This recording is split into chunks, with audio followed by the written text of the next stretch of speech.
ابن عبد ربی انصاری حارثی، تو ایک عام پڑھے لکھے انسان کو اتنا لمبا نام رکھنا بڑا مشکل پڑ جاتا۔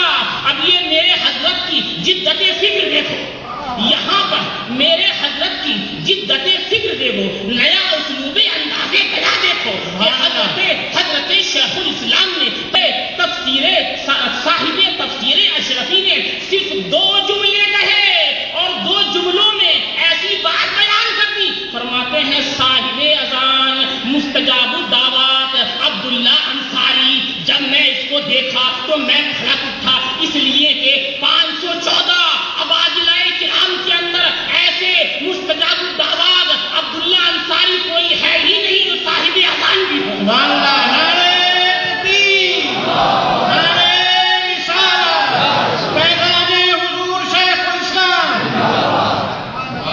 اب آپ کہیں گے کہ بھئی صاحب اذان کا کیا مطلب ہے؟ صاحب اذان کا مطلب یہ ہے،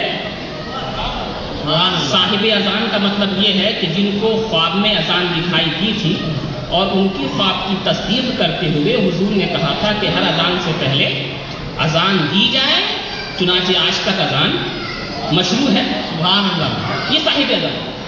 اب کہیں گے مستجاب الدعوات، میرے 10 منٹ ہو چکے ہیں جی، 5 اور دیے، اللہ تعالیٰ آپ کو جزائے خیر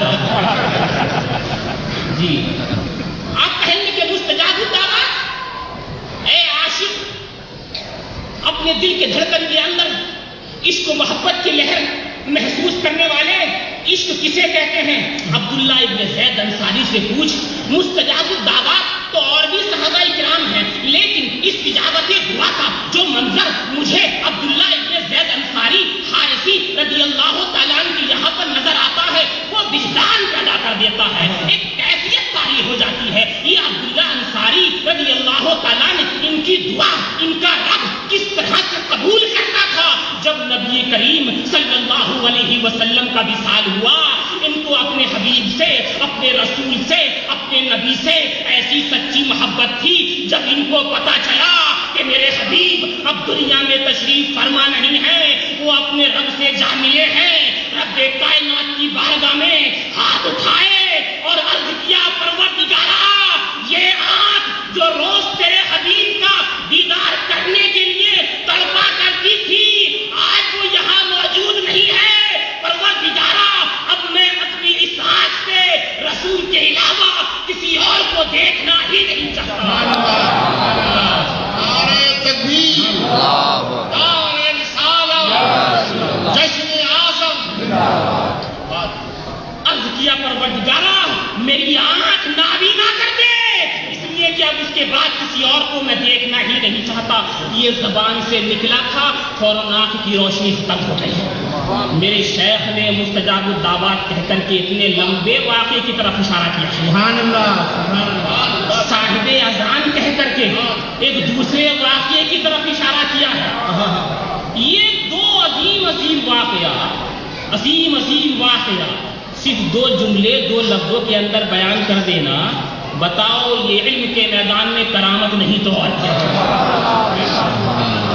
اگر میں ذکر کروں تو بات لمبی ہے، صرف اسی کے اوپر میں بہت کچھ لایا تھا، حالانکہ مجھ سے صرف رات کہا گیا تھا کہ آپ کو تفسیر اشرفی پہ کچھ بولنا ہے، پہلے کچھ کہا ہوتا تو انشاءاللہ کچھ اور لطف آتا۔ صرف 2 شعر پڑھ کے میں آپ سے رخصت چاہتا ہوں، صرف 2 شعر، کیونکہ مفکر اسلام بھی تشریف فرما ہے اور حضرت مفکر اسلام علامہ قمر زمان خان سواسنی متظل بلالی نے ابھی حضور شیخ الاسلام کے تعلق سے جو باتیں آپ نے اظہار حقیقت کے طور پہ فرمائی ہیں، میں حضرت مفکر اسلام کے ان جملوں کو سلام عقیدت پیش کرتا ہوں۔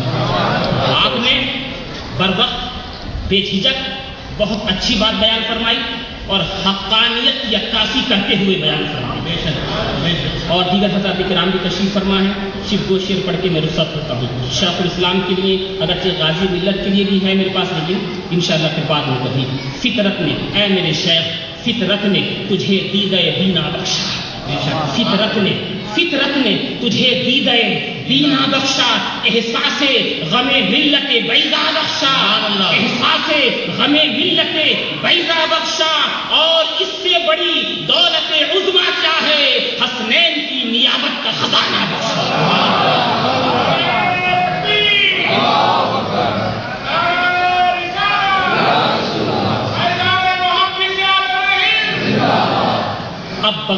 تاخیر کے آپ کے جانے آپ کے پہچانے، جب پڑھتے ہیں تو واقعی میں ایسا پڑھتے ہیں کہ جھما دیتے ہیں، وہ خود بھی جھومتے ہیں، دوسروں کو بھی جھما دیتے ہیں، وہ خود بھی جوش میں آتے ہیں، دوسروں کو بھی جوش دلا دیا کرتے ہیں۔ سوئی ہوئی محفل کو جگانا انہی کا کام ہے، اونگتی ہوئی محفل کو اٹھانا انہی کا کام ہے۔ یہ ان کے اشعار کے اندر ایک طلب ہے، ان کے اشعار کے اندر ایک گرمی ہے، بہت اچھا پڑھتا ہے، شاعر اسلام ہے، بہترین مقرر بھی ہیں اور بہترین سیاست داں بھی ہے۔ اپنے زمانے کے مشہور شاعر اسلام حضرت علامہ و مولانا محمد خلیل اطہر رام پوری اشرفی مدثر الہلالی کو آواز دے رہا ہوں، آپ حضرات ان کا استقبال نعرہ تکبیر سے کریں۔ نعرہ تکبیر، آواز بلند، نعرہ تکبیر، نعرہ رسالت، جشن اعظم حضور شیخ الاسلام قاضی ملت علماء کرام حضرت مولانا خلیل اطہر رام پوری۔ حضرات، جو ایک اہم پیغام تھا اور حضرت مولانا ایوب صاحب نے اس کو بڑی خوبصورتی کے ساتھ ہم تک اور آپ تک پہنچایا، یعنی تفسیر اشرفی حضور شیخ الاسلام کی تاریخ ساز تفسیر جو منظر عام پر آ گئی ہے، اور میں چاہتا تھا کہ اس سلسلے میں آپ کو مزید معلومات حاصل ہوں، مگر وقت کی قلت ہے اور یہاں پہنچنے کے بعد بڑی پابندیوں کا خیال رکھنا پڑتا ہے۔ حضور غازی ملت بھی تشریف فرما ہیں اور ہم اور آپ جشن اعظم میں شرکت کے لیے یہ حاضر ہیں۔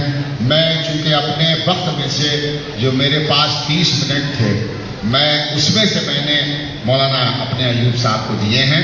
کوئی مقرر یہ خیال نہ کرے، کوئی خطیب، اس لیے کہ حضور غازی ملت تو خیر سوال ہی پیدا نہیں ہوتا کہ اس کا خیال فرمائیں، مگر دوسرے خطبہ سے عرض کر رہا ہوں کہ وہ میں نے اپنے وقت میں سے ان کو دیے ہیں، وہ ضروری تھا۔